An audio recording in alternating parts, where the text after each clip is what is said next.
మీ business విస్తరించాలనుకుంటున్నారా? మార్చి 16-17 హైటెక్స్ లో franchise India biggest ఫ్రో expo.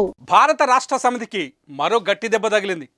Party అధినేత కేసీఆర్ కు సన్నిహితుడిగా చెప్పుకునే చేవెళ్ల ఎంపీ రంజిత్ రెడ్డి కూడా గోడ దూకేస్తారని తెలుస్తోంది. త్వరలోనే రంజిత్ రెడ్డి కాంగ్రెస్ పార్టీలో చేరతారని అర్థమవుతోంది. రంజిత్ రెడ్డి ఇప్పటికే బీఆర్ఎస్కు దూరంగా ఉన్నారు.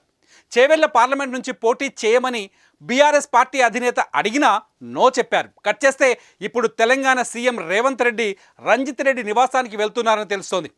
స్వయంగా ముఖ్యమంత్రి ఆయన్ని పార్టీలోకి ఆహ్వానించబోతున్నట్టు తెలుస్తోంది. రంజిత్ రెడ్డి కూడా కాంగ్రెస్ పార్టీ నుంచి చేవెళ్ల ఎంపీ టికెట్ను ఆశిస్తున్నట్టు తెలుస్తోంది.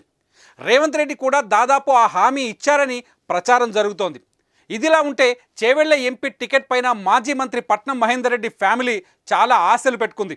పట్నం మహేందర్ రెడ్డి సతీమణి సునీతకు చేవెళ్ల ఎంపీ టికెట్ ఇస్తారని నిన్న మొన్నటి వరకు ప్రచారం జరిగింది. కానీ లాస్ట్ మినిట్లో చేవెళ్లలో సీన్ మారిపోయింది.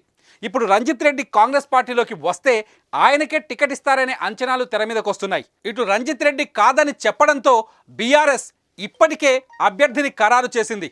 అసెంబ్లీ ఎన్నికలకు ముందు బీఆర్ఎస్లో చేరిన సీనియర్ రాజకీయ నాయకుడు కాసాని జ్ఞానేశ్వర్ను రంగంలోకి దించింది. ఇటు బీజేపీ నుంచి మాజీ ఎంపీ కొండా విశ్వేశ్వరరెడ్డి పేరు ఖరారైంది. అయితే ఈ ఇద్దరిని ఢీకొట్టగల నేత ఎవరు అని వెతికిన కాంగ్రెస్ రంజిత్ రెడ్డిని ఫైనల్ చేసినట్టు తెలుస్తోంది. రేపు ఢిల్లీలో ప్రకటించబోయే లిస్టులో రంజిత్ రెడ్డి పేరు ఉండబోతున్నట్టు కూడా ప్రచారం జరుగుతోంది. సుమన్ టీవీలో మీ పర్సనల్ అండ్ బిజినెస్ ప్రమోషన్స్ కోసం కింది నెంబర్కి కాంటాక్ట్ చేయండి.